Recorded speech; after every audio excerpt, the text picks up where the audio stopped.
Hi friends, welcome to our channel. Brahmamudi serial next ఎపిసోడ్లో ఏం జరగబోతోందో ఈ వీడియోలో చూసి తెలుసుకుందాం.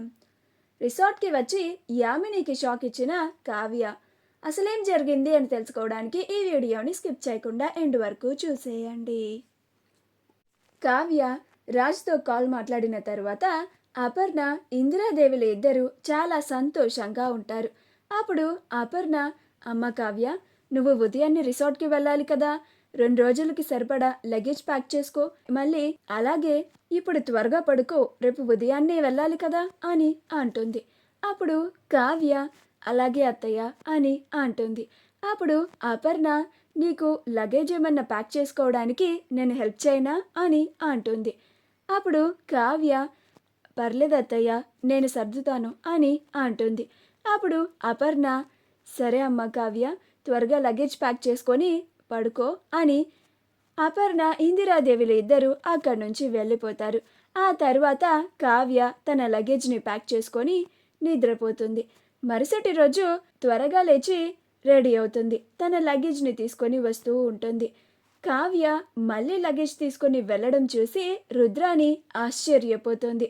వీళ్ళంతా కలిసి మళ్ళీ ఏదో ప్లాన్ వేసినట్టున్నారు. మళ్ళీ ఈ కావ్య అంతకు ముందులాగా లగేజ్ తీసుకొని బయటికి వెళ్తోంది అని అనుకుంటూ ఉంటుంది. అలా ఇంకా ఉండపట్టలేక కావ్య దగ్గరికి వచ్చి, ఏంటి కావ్య, లగేజ్ తీసుకొని ఎక్కడికి వెళ్తున్నావు అని అంటుంది. అప్పుడు కావ్య, లగేజ్ తీసుకొని ఎక్కడికి వెళ్తారండి, ఊరికి వెళ్తారు. అయినా ఇలా వెళ్ళే మనిషిని ఆపి మరీ అడగకూడదని మీకు ఆ మాత్రం కూడా తెలియదా అని అంటుంది. అప్పుడు ఇందిరాదేవి, అవన్నీ తెలిస్తే దాని పేరు రుద్రాణి ఎందుకు అవుతుంది? రుద్రాణి, ఇప్పుడేంటి నీ బాధ? కావ్య ఎక్కడికి వెళ్తుందో తెలియాలి అంతే కదా, నేను చెప్తానిట్రా అని అంటుంది. అప్పుడు రుద్రాణి, అదేదో కావ్యే చెప్పొచ్చు కదమ్మా అని అంటుంది. అప్పుడు కావ్య, ఆఫీస్ పని మీద 2 రోజులు నేను బయటికి వెళ్తున్నాను అని అంటుంది. అప్పుడు రుద్రాణి, నాకు తెలిసి ఆఫీస్ పని మీద ఇప్పుడు ఎక్కడికి వెళ్ళాల్సిన అవసరం లేదనుకుంటా అని అంటుంది. అప్పుడు ఇందిరాదేవి, ఆఫీస్ విషయాలన్నీ చూసుకుంటుంది నువ్వా కావ్యనా అని అంటుంది. అప్పుడు రుద్రాణి, కావ్యనే అని అంటుంది. అప్పుడు ఇందిరాదేవి, మరి ఆఫీస్ గురించి వ్యవహారాలన్నీ ఎవరికి బాగా తెలుసు అని అంటుంది. అప్పుడు రుద్రాణి, కావ్యకే అని అంటుంది. అప్పుడు ఇందిరాదేవి, అప్పుడు నువ్వు ఏం చేయాలి అని అంటుంది. అప్పుడు రుద్రాణి, ఏం చేయాలి అని అంటుంది. అప్పుడు అపర్ణ వచ్చి, నోరు మూసుకొని ఉండాలి అని అంటుంది. అమ్మ కావ్య, నువ్వు బయలుదేరమ్మా, నీకు లేట్ అవుతుంది కదా అని అంటుంది. అప్పుడు కావ్య, అలాగే అత్తయ్య, వెళ్ళొస్తాను, అమ్మమ్మగారు వెళ్ళొస్తాను అని అంటుంది. అప్పుడు అపర్ణ, ఇందిరాదేవులు ఇద్దరు, విజయీ భవ, జాగ్రత్తగా వెళ్ళి లాభంగా రామ్మ కావ్య అని అంటారు. అప్పుడు రుద్రాణి, అదేంటి, ఆఫీస్ పని మీద వెళ్తుందన్నారు కదా, విజయీ భవ జాగ్రత్తగా వెళ్ళి లాభంగా రా అంటున్నారేంటి అని అంటుంది. అప్పుడు ఇందిరాదేవి, ఇప్పుడు నీకు ప్రతి దానికి మేము ఆన్సర్ చెప్పాల్సినంత అవసరం మాకు లేదు అని అంటుంది. అప్పుడు కావ్య, బాయ్ రుద్రాణి గారు అని కావాలని రుద్రాణికి చెప్పి వెళ్తూ ఉంటుంది. రాజ్, యామినీలు కూడా ఉదయాన్నే లేచి రిసార్ట్కి బయలుదేరుతూ ఉంటారు. యామిని రాజ్ తనని రిసార్ట్కి తీసుకెళ్తున్నాడని చాలా సంతోషంగా ఉంటుంది. అలా రాజ్ పక్కనే యామిని ఉన్నా కానీ తాను కళావతి గురించే ఆలోచిస్తూ ఉంటాడు. కళావతి గారు కూడా రిసార్ట్కి వస్తున్నారు కదా, ఈరోజు ఎలాగైనా సరే నా మనసులో ఉన్న మాటని కళావతి గారికి చెప్పేయాలి. నాకు కళావతి గారంటేనే ఇష్టమని చెప్పాలి. ఈ యామిని అంటే అస్సలు ఇష్టం లేదు అని చెప్పాలి. మీరు కూడా నన్ను ఇష్టపడుతున్నారని నాకు అర్థమవుతుంది. మీరు కూడా మీ మనసులో ఉన్న విషయాన్ని నాకు చెప్తే అలా మనిద్దరం పెళ్లి చేసుకుందాం కళావతి గారు అని అనుకుంటూ ఉంటాడు. యామిని, మీరు ఏదైతే అనుకుంటున్నారో అది జరగనివ్వకుండా ఉండడానికే కదా నేను ఇప్పుడు సడన్గా రిసార్ట్ ప్లాన్ వేసింది. నువ్వు నీ మనసులో ఉన్న మాటని ఆ కావ్యకి చెప్పేస్తే అప్పుడు ఆ కావ్య వచ్చి తన మనసులో ఉన్న మాటని నీకు చెప్పేస్తే నువ్వు నాతో పెళ్ళిని క్యాన్సిల్ చేసుకొని ఆ కళావతిని పెళ్లి చేసుకోవడానికి రెడీ అయిపోయావా బావా? నేనుండగా నిన్ను అలా ఎలా చేయనిస్తాను? నేను నిన్ను అలా ఎలా వదిలేస్తాను? నువ్వు నాకు మాత్రమే సొంతం. నువ్వు నాకు మాత్రమే దక్కాలి. అందుకే కదా నేను ఆనాడు అంత ప్లాన్ చేసి నీకు యాక్సిడెంట్ అయ్యేలా చేసి, నువ్వు గతం మర్చిపోయేలా చేసి, ఎవ్వరికీ తెలియకుండా నిన్ను నా దగ్గరికి తెచ్చేసుకున్నాను. ఆ తరువాత ఒక గతాన్ని సృష్టించాను. ఇప్పుడు మళ్ళీ నువ్వు ఆ కావ్య దగ్గరికే వెళ్తూ ఉంటే నేను నా జాగ్రత్తలో ఉంటానుగా. అందుకే ఇప్పుడు ఈ రిసార్ట్ ప్లాన్ చేసి అక్కడ నీ చేత తప్పు చేయించి నువ్వు తప్పు చేశావని గిల్టీ ఫీల్ నీకు వచ్చేలా చేసి ఇప్పటికీ నువ్వు చెప్పకుండా ఉన్న నీ మనసులో ఉన్న మాట ఆ కావ్యకి ఇంక ఎప్పటికీ చెప్పనివ్వకుండా చేసి అది నీ మనసులో ఉంచుకునేలాగానే చేస్తాను. నువ్వు కళావతికి నీ మనసులో ఉన్న మాటని కూడా చెప్పలేకపోయానే అని చాలా ఫీల్ అయ్యేలాగా చేస్తాను.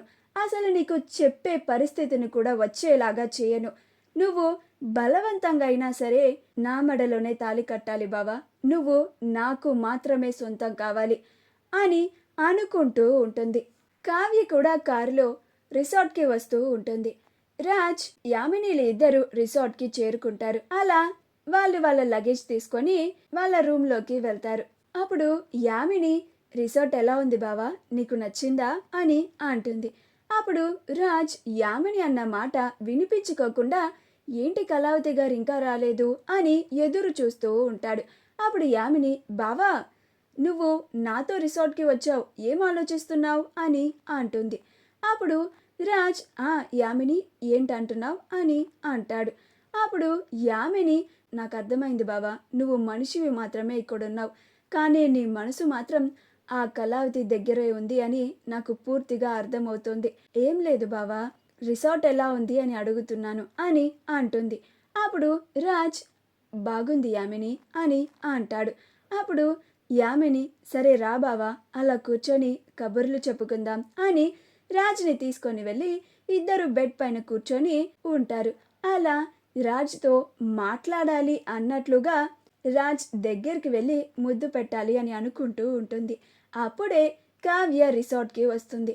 రాజ్ ఏమో ఈ యామిని ఏంటి ఇలా నా దగ్గరికి వచ్చి ముద్దు పెట్టేస్తోంది అని కంగారు పడిపోతూ చాలా అన్కంఫర్టబుల్గా ఫీల్ అవుతూ ఉంటాడు. ఈలోగా కావ్య వచ్చి వాళ్ళ డోర్ని నాక్ చేసి తీయడం లేదు అని డోర్ని ఓపెన్ చేసేస్తుంది. అప్పుడు యామిని ఎవరు డోర్ ఓపెన్ చేసిందని చూస్తే కావ్య ఉంటుంది. అలా కావ్యని చూసి ఆశ్చర్యపోతుంది. కావ్య, రామ్ గారు అని పిలుస్తుంది. అప్పుడు యామినికి చాలా కోపం వస్తూ ఉంటుంది. రాజ్, కళావతి గారు వచ్చేసారు, చాలా మంచి టైంలో వచ్చారు అని వెంటనే కావ్య దగ్గరికి వెళ్ళి హాయ్ కళావతి గారు అని అంటాడు. అప్పుడు కావ్య, మీరేమనుకోను అంటే మీతో కాసేపు మాట్లాడచ్చా అని అంటుంది. అప్పుడు రాజ్, అయ్యో పర్లేదండి అని అంటాడు. అప్పుడు యామిని, అసలు ఈ కళావతి రిసార్ట్కి ఎందుకు వచ్చింది, మేమిద్దరం రిసార్ట్కి వస్తున్నామన్న సంగతి కళావతికి ఎలా తెలుసు అంటే బావ నన్ను రిసార్ట్కి తీసుకొచ్చినట్టే తీసుకొచ్చి ఈ కళావతికి కూడా చెప్పి ఆవిడ గారిని కూడా ఇక్కడికి రమ్మని చెప్పాడా అంటే ఇక్కడ ఆ కళావతికి తన మనసులో ఉన్న మాటని చెప్పాలనుకుంటున్నాడా? నేనుండగా అది అస్సలు జరగనివ్వను. బావని నా సొంతం చేసుకోవడానికి ఈ రిసార్ట్కి తీసుకొచ్చాను, అదే జరిగి తీరాలి అని అనుకుంటూ ఏంటి కళావతి ఇది, నేను మా బావ రూమ్లో మాట్లాడుకుంటూ ఉంటే ఇలా సడన్గా డోర్ ఓపెన్ చేశావు. ఎవరి గదిలో కన్నా రావాలంటే డోర్ నాక్ చేయాలన్న చిన్న కామన్ సెన్స్ కూడా లేదా నీకు? పైగా వచ్చి మా బావతో మాట్లాడాలి అని అంటున్నావు. మా ఇద్దరి ప్రైవసీని డిస్టర్బ్ చేస్తున్నావు. ఆ మాత్రం కూడా సెన్స్ లేదా నీకు అని అంటుంది. అప్పుడు రాజ్, యామిని ఏం మాట్లాడుతున్నావు, ఆవిడ నా ఫ్రెండ్ కళావతి గారు. కళావతి గారు మీరు ఆ మాటలేమీ పట్టించుకోకండి, పదండి, మాట్లాడాలి అన్నారు కదా అని కావ్యతో వెళ్ళిపోతాడు. అప్పుడు యామినికి చాలా కోపం వస్తూ ఉంటుంది. మా వీడియో కనుక మీకు నచ్చినట్లయితే లైక్ చేయండి, షేర్ చేయండి, మా ఛానల్ని సబ్స్క్రైబ్ చేసుకోండి, పక్కనే ఉన్న బెల్ ఐకాన్ని క్లిక్ చేయడం మాత్రం మర్చిపోకండి.